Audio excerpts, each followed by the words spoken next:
Well, we're continuing our exploration of a topic I'm calling Beyond Perception. And this is a redo, if you will, of a product we published about 16 years ago with some fresh material and, of course, with the addition of some live diagrams. But I want to start from the Word of God. And we find, as we explore this aspect of perception, there are a couple of incidents in the Scripture that deserve our attention. And one of my favorites here is in 2 Kings 6, verses 8 to 23. We're looking at unseen warfare here. We'll pick this up about 2 Kings 6, starting about verse 8. It says, "Then the king of Syria warred against Israel, and took counsel with his servants, saying, In such and such a place shall be my camp. And the man of God," that's the phrase for Elisha, okay? "The man of God sent unto the king of Israel, saying, Beware that thou pass not such a place, for thither the Syrians are come down." So in other words, the Syrians are making some plans, but somehow Elisha knows of those and tips off his leader, the king of Israel, okay? And the king of Israel sent to the place which the man of God told him and warned him of, and saved himself there, not once or twice. In other words, this little description is a summary of it happening many times. So you can anticipate the next paragraph. "Therefore the heart of the king of Syria was sore troubled for this thing. And he called his servants and said unto them, Will ye not show me which of us is for the king of Israel?" In other words, he's convinced that the king of Israel's got a spy somehow in his own staff, what we commonly call a mole, right? In other words, he's upset because somehow he notices every time he makes plans that somehow his adversary seems to know about it in advance. One of his servants said, "None, my lord, O king, but Elisha the prophet that is in Israel telleth the king of Israel the words that thou speakest in thy bedchamber." This is the first recorded occasion in literature of a phone tap. Okay?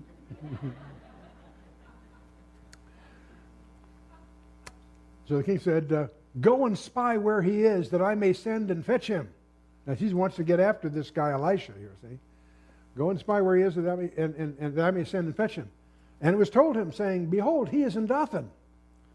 Therefore he sent thither horses and chariots and a great host. That's the Syrians are doing this. And they came by night, and they compassed the city all the way around. Okay? So, this is the moment. Early morning, when the servant of the man of God was risen early and gone forth, behold, a host compassed the city, both with horses and chariots. And a servant said unto him, that's to Elisha, "Alas, my master, what shall we do?" In other words, this young servant is shook up. He looks out there and he realizes they're surrounded by the whole Syrian warfare. What are we going to do? Elisha answered and said, "Fear not, for they that be with us are more than they that be with them." The servant probably figured, that's what I need, another platitude. That's going to help me a lot. Yeah. Elisha prayed, and I visualize Elisha sort of exasperated here. He's sort of patient. Elisha prayed and said, "Lord, I pray thee, open his eyes that he may see." And the Lord opened the eyes of the young man, and he saw. And behold, the mountain was full of horses and chariots of fire around Elisha. So here's the picture. The servant gets out and he sees the forces out there. Elisha says, "Hey, don't worry, we're okay." The servant probably said, "I can hear their engines revving. They're out there." Lord, open his eyes so he can see. When he sees, then he suddenly realizes they're surrounded by chariots of fire. Now, they're not visible to anybody else. It took a special anointing for him for the young man to be aware of this. I often think, how many of you use a word processor on a computer? Can I see a show of hands? When you type a memo or a letter or something, what you want to see is what you're typing, the letters and periods and carriage returns, whatever. What you don't want to be bothered with is behind the scenes, there are all kinds of codes going on. What font? Is it italic? Is it underlined? What's the spacing? Is it, there's probably, you could take any word in there, and there's probably a list of 20 things that had to be decided that they don't want to bother you with. They just presume you can change if you like, right?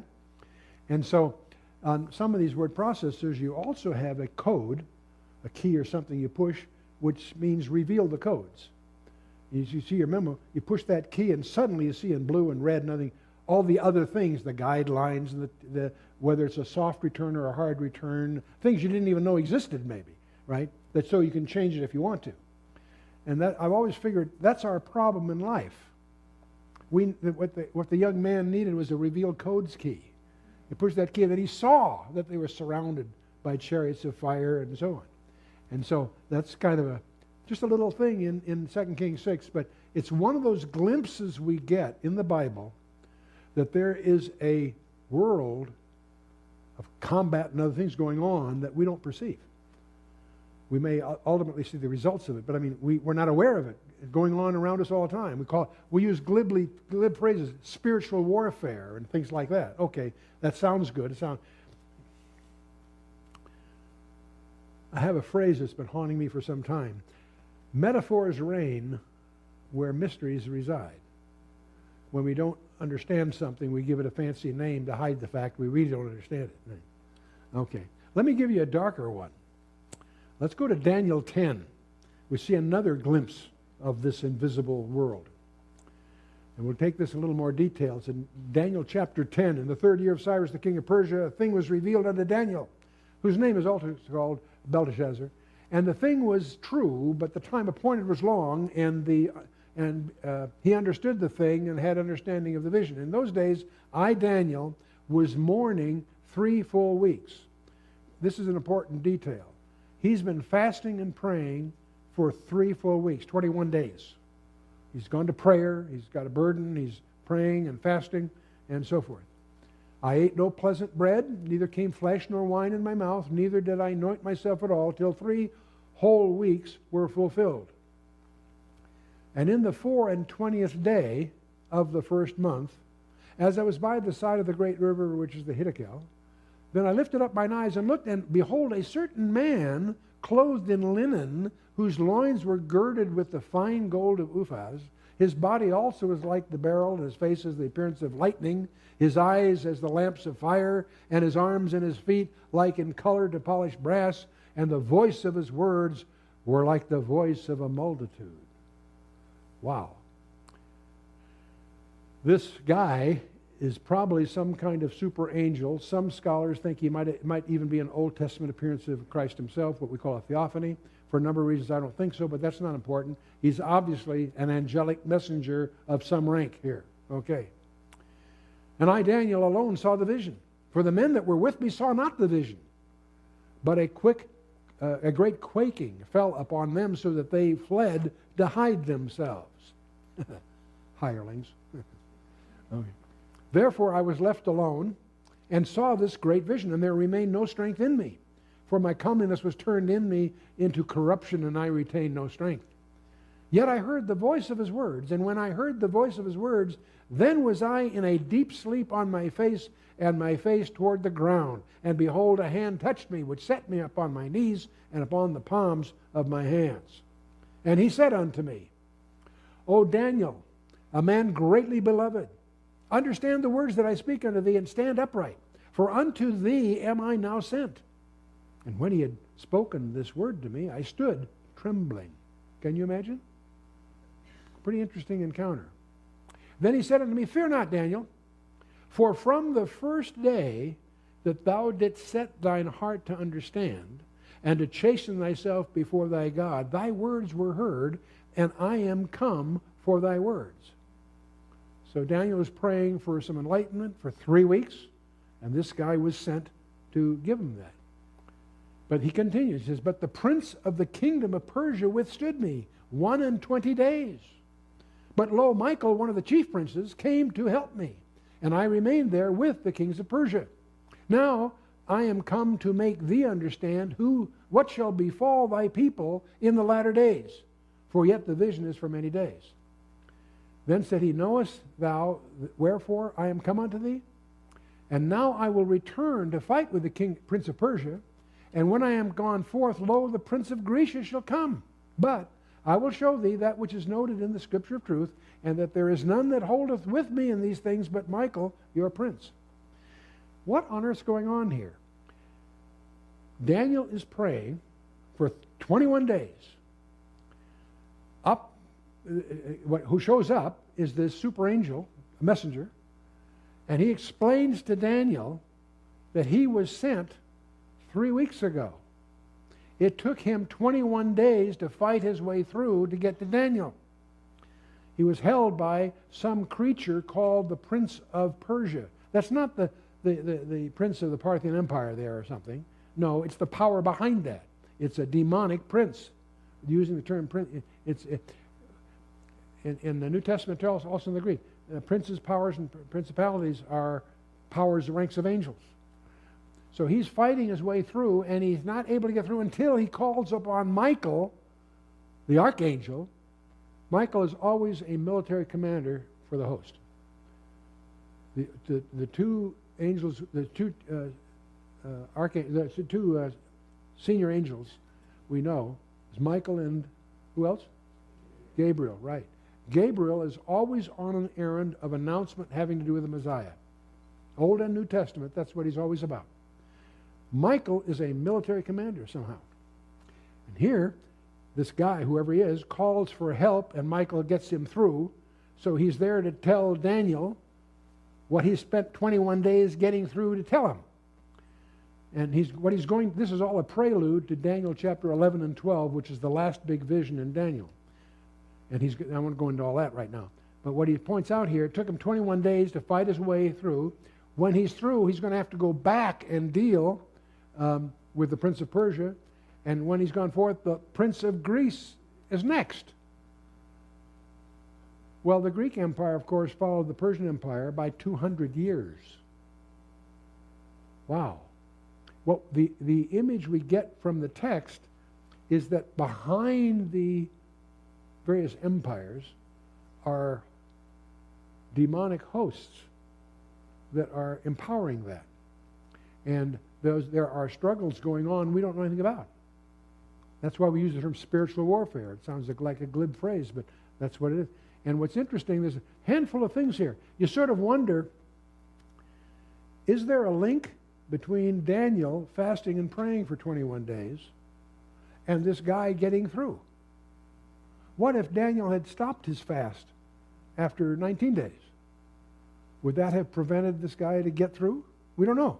We sort of presume that there's some relationship with Daniel fasting and praying and his getting a response through the combat that's going on, trying to prevent him getting that information. Interesting. The main point, though, we can go on and on, I think, but in the Scripture, we occasionally get glimpses that there's things behind the scene we don't see. There's this strange phrase in Psalm 22, which reads as if Jesus is hanging from the cross, describing what's going on, how they gamble for his things and so forth. And he says, the bulls of Bashan surround me. Strange phrase. What does he mean? The bulls of Bashan? Bashan is the Golan Heights area, a cattle raising area in general, of course. Is he talking about those bulls, or is that an idiom for demons? Well, we could spend a lot of time on that. But let's get into the topic that's at hand here. I want to talk a little bit about Ptolemy and his errors. Back in AD 150, the Ptolemy of Alexandria, which was an astronomer, he proved that the fourth dimension is impossible. It's impossible. A fourth orthogonal line is not possible, meaning really it wasn't visualizable. And so Ptolemy is going to go down in history as having opposed the two great truths of science. Most of you know he was the one that insisted on a sun-centered solar system. It took Copernicus to free us from that error, right? But he also denied the existence of a fourth dimension, which obviously is, both of those are wrong. He was wrong in both counts, obviously. And higher dimensional geometry may be the ultimate source of unity of our conceptions of the universe. In fact, let's talk about the fourth dimension for a minute. You get into Ephesians chapter 3, verse 17 and 19. Paul says that Christ may dwell in your hearts by faith, that ye, being rooted and grounded in love, may be able to comprehend with all saints what is the breadth, the length, the depth, and the height, to know the love of Christ which passes knowledge, that ye might be filled with all the fullness of God. As he makes his theological point, he makes an interesting phrase here. He says that you may be able to get what is the breadth, the length, the depth, and the height. Doesn't he know there's only 3 dimensions? No, there's 4. Paul speaks of 4 dimensions here, and he labels them for us. 4 dimensions, not 3. And breadth, length, depth, and height. And they are 4 Greek words, one of which can mean extent of time or anything else. And so we have the 4 dimensions of our universe anticipated. I'm not saying that Paul was a cosmologist. I'm not saying he was a mathematician. But it's interesting that the Holy Spirit hovered over this to make sure it's scientifically correct. I think that's kind of fun. There are 3 spatial dimensions plus time. Wow, that's kind of fun. See, you and I are victims of Euclidean geometry. Euclid wrote a book called The Elements, and it has been revered for over 2,300 years. So you and I tend to think in terms of what's properly called Euclidean geometry, which is a 3-dimensional geometry. X, Y, and Z. We have a room with length, width, and height. We can't think of a 4-dimensional room. We have a 3-dimensional room. We think in 3 dimensions because we're brought up as kids and in school from using the precepts of Euclidean geometry. In the Euclidean geometry, the shortest line is the shortest distance is a straight line, right? Not always, but in Euclid, yes. And by the way, it's in the 3rd dimension is the only place where knots stay knotted, by the way. 4 or 5 dimensions they unravel, but I won't get into that here. In flat space, the shortest is a straight line. See, that admits the possibility that space can be curved, like on a sphere. Okay, if you're an airline pilot, you want to fly a great circle route, right, for the shortest line. Well, Pythagoras is a name familiar to most of you in school. If you have a triangle, let's say I have one length of a right triangle is 3 units, and the other leg is 4. How long is the hypotenuse, as we call it? The side opposite the right angle is called the hypotenuse. How long is the hypotenuse? I think most of you know what you do is you square each side, and if you sum the squares, that will give you 3 squared is 9, 4 squared is 16, 9 plus 16 is 25. The square root of 25 is what? 5. So So we all know this little rule called the theorem of Pythagoras, that a squared plus b squared equals c squared. We together so far? This is all. This I assume this is a review. Okay, all right. So okay, so much for that. That's simple enough. We had that in school. Wait a minute, that's only in 2 dimensions, right? Flat plane geometry, a flat piece of paper, only 2 dimensions. Suppose we're dealing with 3 dimensions. What happens? Suppose we have a room, you see, that has length, width, and height also. And we would like to know the distance from one corner to the other corner. That's a different kind of hypotenuse. How do you figure that one out? Same way. You label one distance x, another y, and then the height z, say, and you do the same, and you're looking for c squared, right? So it's x squared plus y squared. You just square it again. Do the same thing you did before. And that's correct, right? No problem. We're together so far. Okay. That was the easy stuff. What if you do it? How do you do it in 4 dimensions? You probably have a little difficulty sketching a 4-dimensional room. Okay? But it doesn't matter, because you can figure out what the hypotenuse is by doing the same thing you did before. Let's add another thing. I called it t for time here just to be cute, but the point is you sum those squares and take the square root, and you got that distance.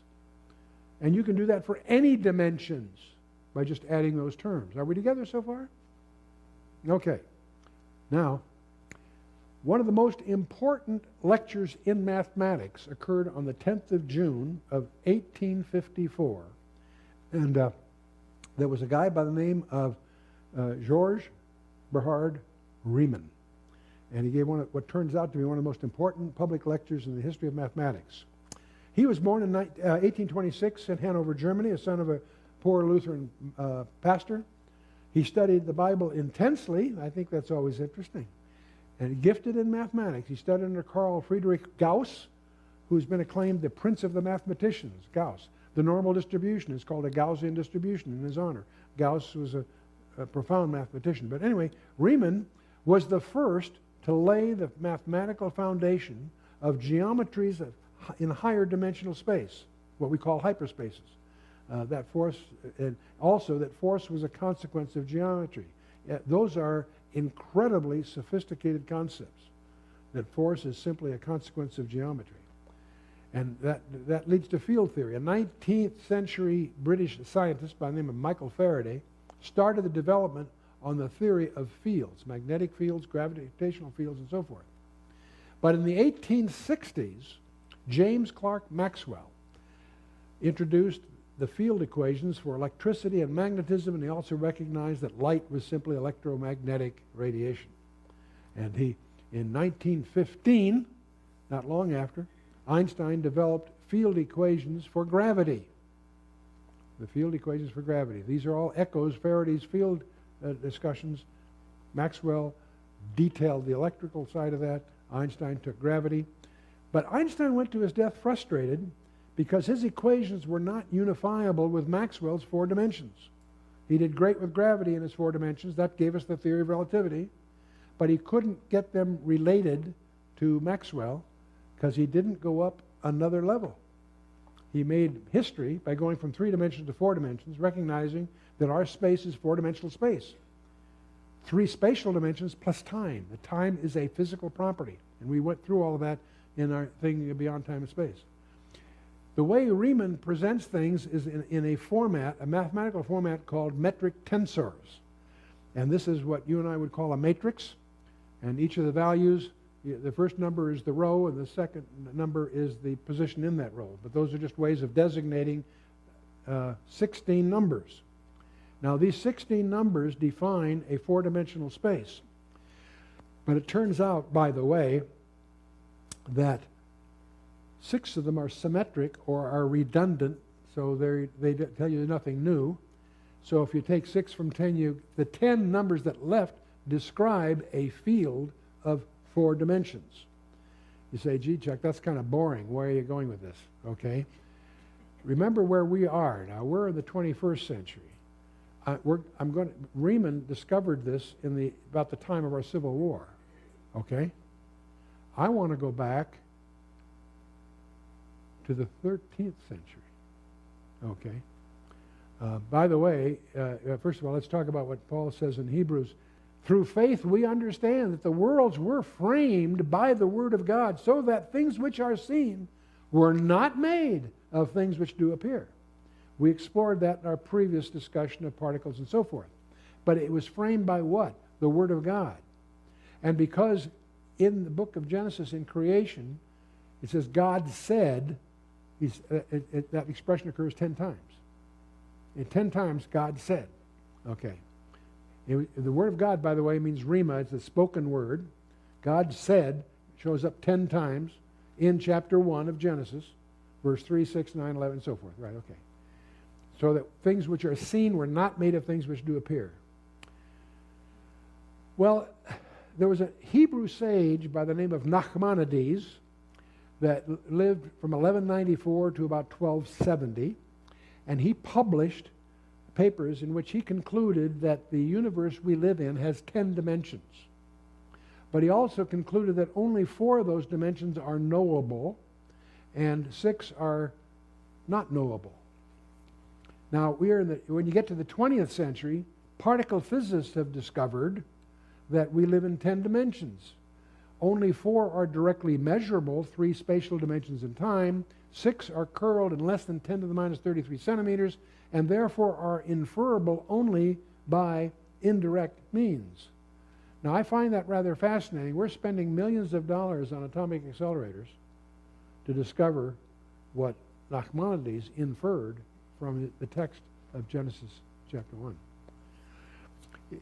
There is a view, it's just a view, that we had an original 10-dimensional universe, And we had the fall of man and the curse. Everything we know about the creation, we know post-curse. We have no idea what it was like before the curse. And the four that we are tangibly acquainted with, we call the physical universe. But we know there's evidence, physical evidence, as well as scriptural evidence, that there are 6 additional dimensions that we can't directly relate to. Metaphors reign where mysteries reside. So we call that the spiritual universe. But it's more real than the one we know about. That's what we're discovering in Beyond Time and Space, Beyond Coincidence, and in this series here. So let's talk about these metric sensors. I'm going to take the 4-dimensional one, and by adding a row and a column, I can make it 5-dimensional. You with me so far? Okay. Now, in April 1919, this is after Einstein published his special relativity in 1905, a letter went to Einstein from Theodor Kaluza from the University of Königsberg, Germany, later called Kaliningrad, USSR. I don't know what it's called today. The letter described a 5-dimensional theory of gravity in which light could be viewed as vibrations in the 5th dimension, curled up within the Planck length, 100 billion times smaller than the proton. Well, Kaluza was an interesting, perceptive guy. It is 1926, Oscar Klein made an improvement in his calculations and calculated the 5th dimension curled at 10 to the minus 33 centimeters, the Planck length, too small for experimental verification. They didn't have the electron energy then to do what we can now, but it sort of fell into disuse for some reason. But light, turns out, it might be vibrations in the 5th dimension. These guys may have been right back in before 1920s. Well, Yang and Mills were successors to Maxwell. James Clerk Maxwell, he's the guy with electromagnetism and all that. C.N. Yang and his student R.L. Mills in 1954 generalized Maxwell's field equations. And Maxwell's 8 field equations were important, but they're very ugly, opaque, and clumsy. They're hard to deal with. But when rendered in the 5th dimension, however, they become one simple, elegant equation. And they recognize that, Yang and Mills. And by the 1970s, all nuclear matter could be unlocked by the Yang-Mills field that has an expression in physics called the Standard Model. You'll hear people talk about Standard Model. That's what they're talking about. Now, the Yang-Mills field includes the strong force. There's 2 nuclear forces, strong and weak. The strong force in which quarks, 3 colors, 6 flavors, and their antiquarks, are all held together by packets of energy called gluons. And remember the quantum chromodynamics we talked about last time. Then the weak force, which governs the property of the leptons, such as electron, muon, tau meson, and their neutrino partners. So you have 2 different forces in the nucleus. You also have the electromagnetic force, which includes Maxwell's equations. All matter consists of quarks and leptons, which interact by exchanging different types of quanta described by the Maxwell and the Yang-Mills fields. So if I take those metric tensors and just represent them to you a little more simply, I'll call the initial 4-dimensional space Einstein space. I'll add Maxwell to give me the electromagnetism and light. And then I add another dimension for Yang-Mills and their discoveries, which also give me the quarks and leptons.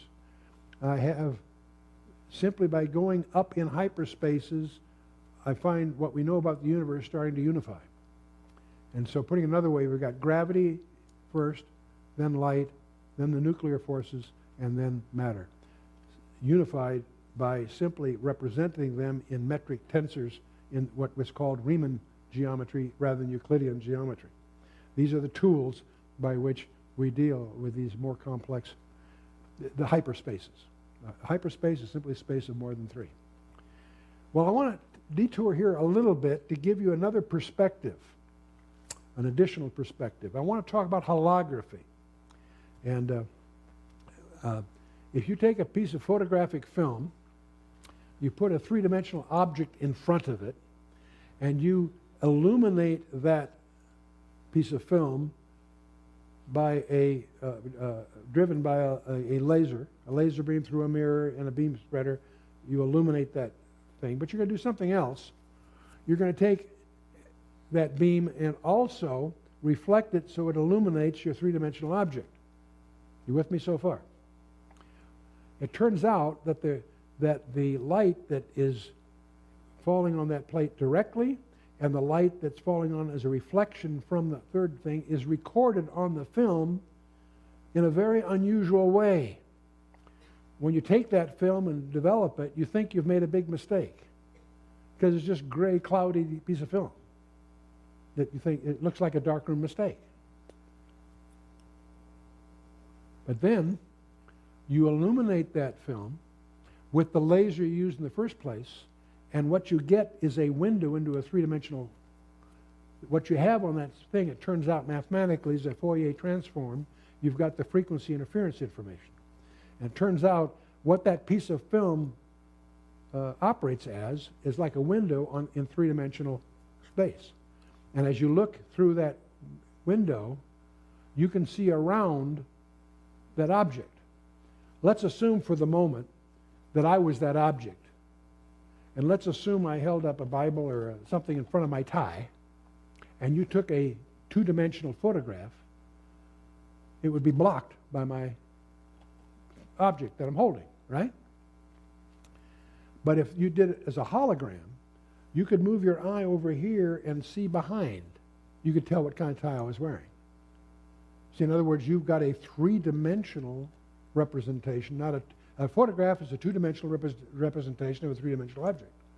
A hologram is a three-dimensional representation of a three-dimensional object. That's the point I'm trying to get at. The hologram has some very peculiar properties, because if you cut a hole in it, you don't lose anything. Well, you don't lose anything important. In other words, if I take a photograph and cut a hole in it, you've lost that part of the photograph, right? If it's a hologram, you can just look around it. Follow me? Because every piece of information is on every square inch of that thing in a different form. It's uniformly distributed. People are beginning to discover that's the way your mind remembers things too. It's not positional, it's holographic. And so there's a whole different way of thinking when you start playing around with holograms. Now, they require the right illumination. The Bible is like a hologram.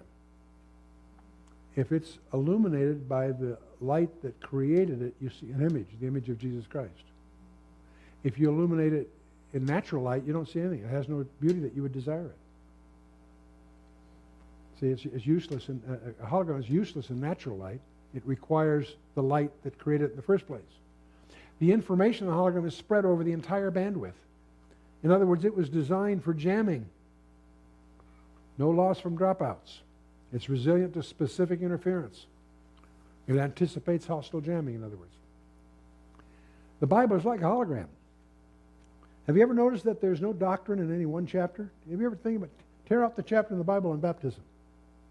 No, it's everywhere. Tear out the page on any subject and discover the subject you're talking about is everywhere. The Bible's like a hologram. It's also transcendent to parallax, and we can go into all the analogies there. If you take the attributes of God, see, light has no parallax. God is located at infinity. Light has, velocity is constant no matter where it's going through. Well, that's mathematically equivalent to infinite power. Photons, we discover, lack locality. God is omnipresent. Fundamental, revelatory mechanism, and God, of course, is omniscient. The attributes of God have their parallel in light itself. The first quote of God is, "Let light be," right?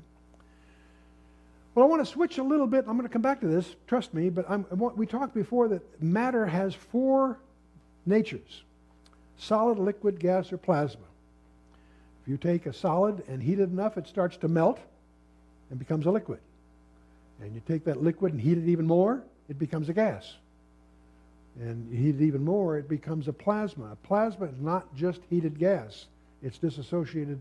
The molecules themselves have disassociated. Now, it turns out that the study of these things, of these four states of matter, gets you into the whole issue of entropy.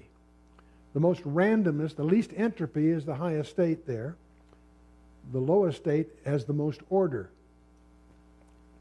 And if you remember, if you've been through learning the Bible in 24 hours, that the 6 days of creation were significant steps of entropy reduction.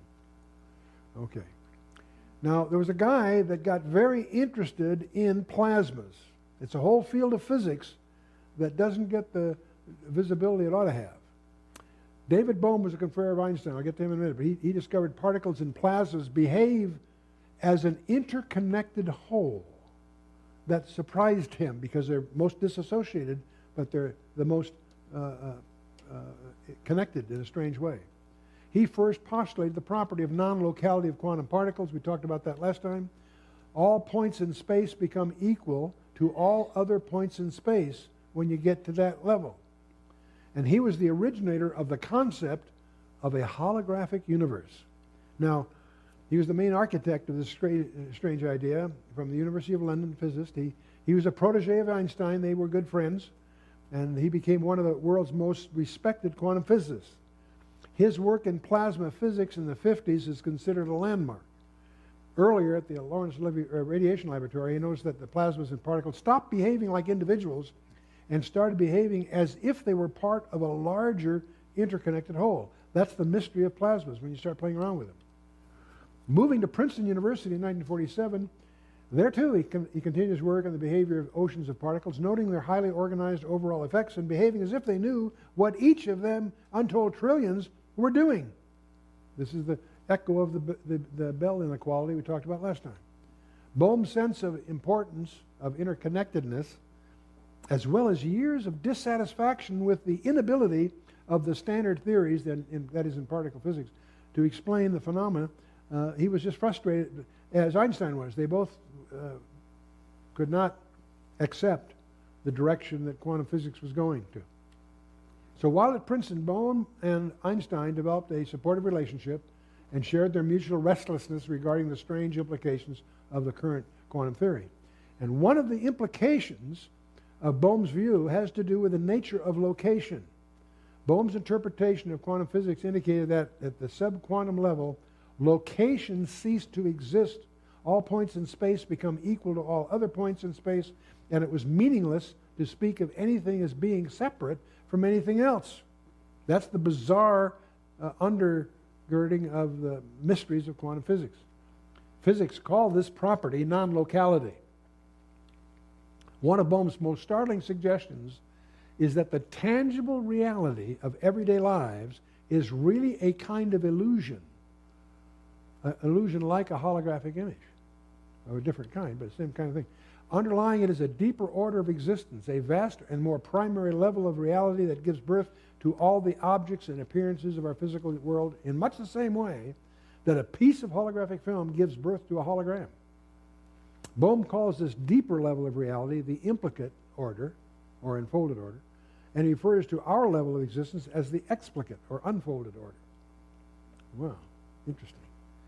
Most physicists, actually many, but probably most physicists, remain skeptical of Bohm's ideas. Among those who are sympathetic, however, are guys like Roger Penrose of Oxford, the creator of the modern theory of black holes. And if you want a book, one of the great books it's about 3 inches thick. It's good reading. It's pretty, some of it's pretty hairy. Roger Penrose, The Road to Reality. Great piece. It's essential for a serious technical library. Bernard Spontan of the University of Paris, one of the leading authorities on the conceptual foundations of quantum theory. And Cambridge's Brian Josephson, he's one of my favorite guys, winner of the 1973 Nobel Prize in Physics. Josephson believes that Bohm's implicate order may someday even lead to the inclusion of God within the framework of science, a view which Josephson supports. That may sound strange to you, but from a scientific point of view, that would be an important step to take. Now, I want to tell you about a project. We talked about the Hadron Collider last time. I want to talk about GEO 600. That happens to be a picture of an incredibly accurate mirror. But the point is, we're talking about the search for gravity waves. They talk about gravitons. They've never found one. They're trying to search for one. They're trying to be able to measure gravity as a wave.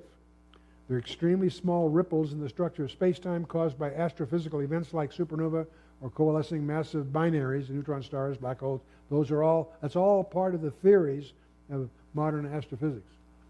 They've been predicted by Albert Einstein as early as 1916, but they've never yet been directly observed, and that's what they're trying to do. The GEO 600 project aims at the direct detection of gravitational waves by means of a laser interferometer, 600 meters on each, they're 90 degrees apart, and they're going to try to measure the gravity waves with an interferometer. Okay, highly accurate optics, actually. This GE600 is a gravitational wave detector located at Sarstedt, Germany. The instrument and its sister interferometer detectors are some of the most sensitive gravitational wave detectors ever designed. They're designed to detect relative changes, get this, in distance of the order of 10 to the minus 21. In other words, that's about the size of a single atom compared to the distance from the sun to the earth. That's a huge, that's precision that you and I can't even imagine. The GEO is capable of detecting a gravitational waves in the frequency range from 50 hertz to 1.5 kilohertz. The construction of the project began back in 1995. But just recently, a strange thing has occurred. On January 15th of 2009, it was reported in New Scientist that some yet unidentified noise that was present in the GEO 600 detector measurements might be because the instrument is sensitive to extremely small quantum fluctuations of space-time affecting the positions of parts of the detector. And a guy by the name of Craig Hogan, he's a scientist with Fermilab in Illinois, on the basis of his own theory of how such fluctuations should occur, motivated by the holographic principle. The New Scientist story states that Hogan sent his prediction of the holographic noise to the GEO 600 collaboration in June of 2008, that was 6 months before, and subsequently received a plot of the excess noise which looked exactly the same as his prediction. Gravitational wave detector in Hanover may have detected what some people suspect is evidence of a holographic universe. Can the GEO 600 hear the quantum noise or detect the quantum noise of space-time? Are we living in a holographic universe? Are space and time grainy, that we can see it in the form of noise, is the idea? Is there quantum noise in space-time? We're now addressing some of the deepest mysteries in science. Is the foundation of modern physics right or wrong? Is it possible that we're all in error? One of the things the Big Bang guys keep dwelling on, what existed during the very first moment of the universe's existence? Why do some particles have mass and others don't? What do we even mean by a massless particle? Quantum physics have to wrestle with this one. How can some of them spin or half spin and others don't? What do they mean by spin? What is the nature of dark matter? There are all these people concerned that 95% of the mass of the universe is missing, in the sense that we can't see it. It's dark, or it's in the form of energy that we can't see. How do they even know it's there? Why do they think it's there? Dark energy is just a correlation aspect of the dark matter. And the possible existence of the elusive Higgs boson. We talked a little bit about that last time, and that's exactly what these billions of dollars are being spent on the 17-mile circumference Large Hadron Collider that we reviewed last time. That's the kind of thing they're pursuing with the 10,000 scientists and all that working on this thing. Dark matter. We're told, I'm putting it in quotes, dark matter makes up about 26% of the universe. And the first hint of its existence came in 1933 when astronomical observations and calculations of gravitational effects revealed that there must be more stuff present in the universe than telescopes could see. Researchers now believe that the gravitational effect of dark matter makes galaxies spin faster than expected, and that its gravitational field bends the light of objects behind it. Measurements of these effects suggest that dark matter exists, and they can be used to estimate the density of dark matter, even though we cannot directly observe it. Well, dark energy, another quote, dark energy makes up about 70% of the universe and appears to be associated with the vacuum in space, close quote. Now, it's homogeneously distributed throughout the universe, not only in space, but also in time. In other words, its effect is not diluted as the universe expands. Wow. Now, it should be really humbling, you'd think, to realize that all we know about the matter comes from only 4% sample. But stay tuned. Stay tuned. I've been, in the past, guilty of promoting some of these things from the technical literature, and I'm now in a posture of doubling back on some of these things if they really make sense or not. But there's a darker side to all of this. Some folks outside the scientific mainstream have asked some other darker questions as well. They're spending all this money to turn on this huge particle accelerator. Could the collider create mini black holes that last long enough and get big enough to turn into a matter-sucking maelstrom?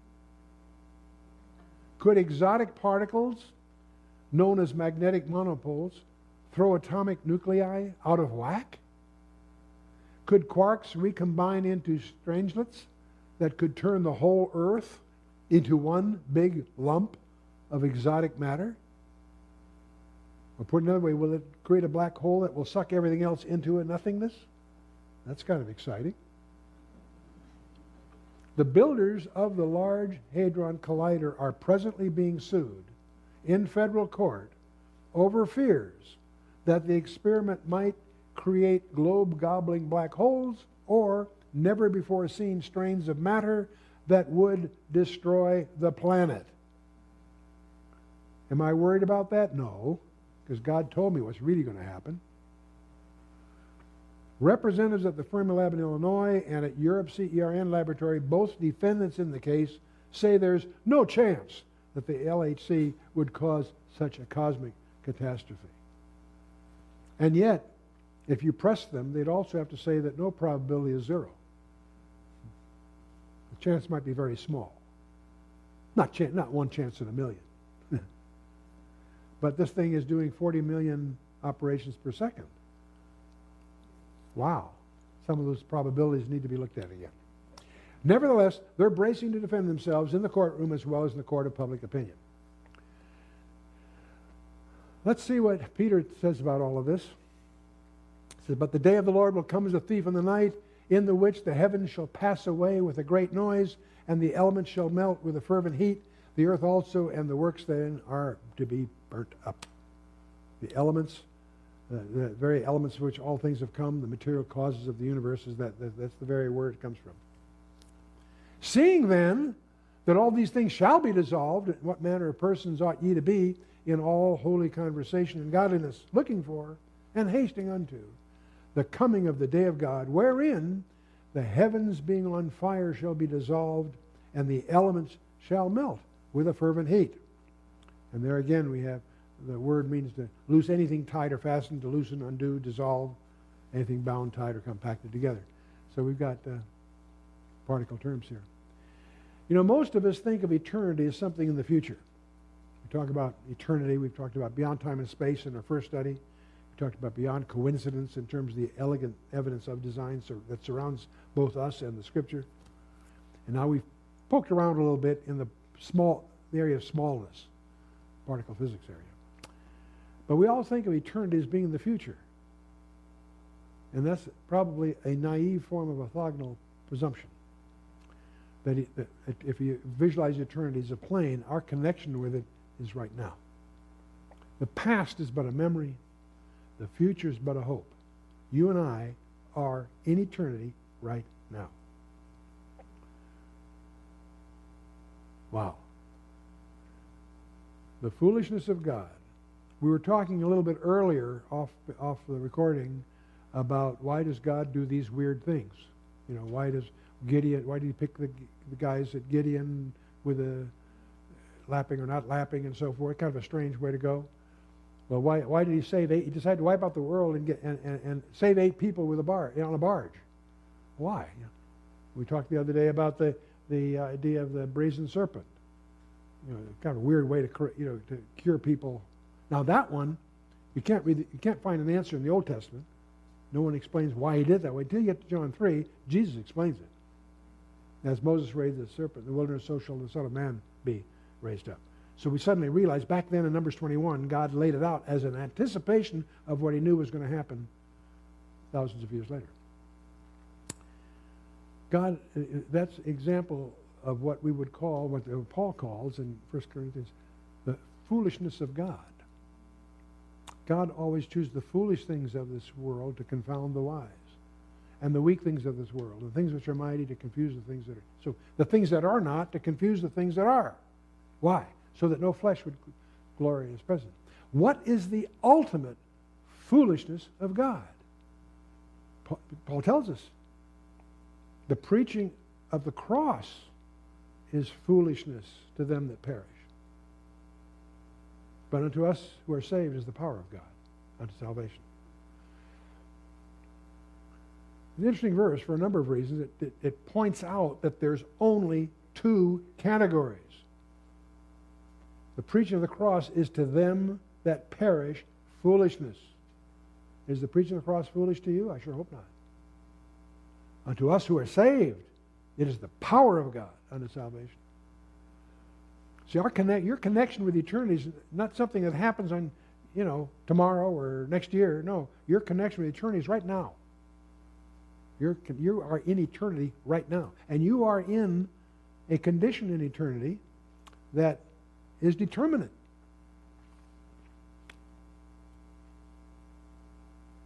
You think about that. Figure out where you are. Now, I want to talk a little bit, as we finish this one, about some of the myths of astrophysics or modern astronomy. They say there is a black hole in the center of that galaxy, close quote. Why do they say that? Well, otherwise we cannot explain its level of energy output. Did you know that? That's where they get some of these problems. There is an invisible dark matter in that galaxy. Really? How do you know? Well, otherwise we cannot explain how it moves the way it does. Oh. 96% of the universe is made up of dark energy and dark matter that we cannot see. Really? Well, otherwise the clusters of the galaxies would fly apart because gravity alone can't hold them together. Really? You would think somewhere along the way here they begin to realize they're being confronted with a lot of ugly evidence that doesn't agree with their theories. You would think somewhere along the way they would take a second look at their theories. You know what neurotic behavior is? That's when you repeat the same behavior expecting a different result. Right? I'll leave that alone. Pulsars are made up of strange matter. Oh, really? Otherwise, we can't explain their oscillator-like behavior. Oh. Here's the one I love the best.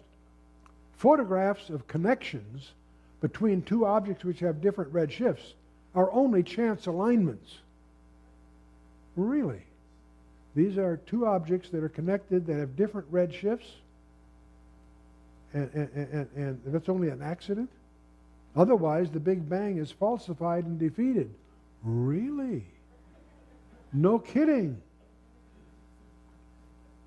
In our next session, now that I've just stirred up some trouble here, we're going to have a fourth member of our trilogy. We've had this little trilogy for 16 years. Beyond time and space, beyond coincidence, beyond perception.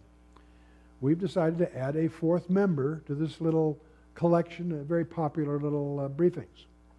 The next one we're calling Beyond Newton, challenging the myths of modern astronomy.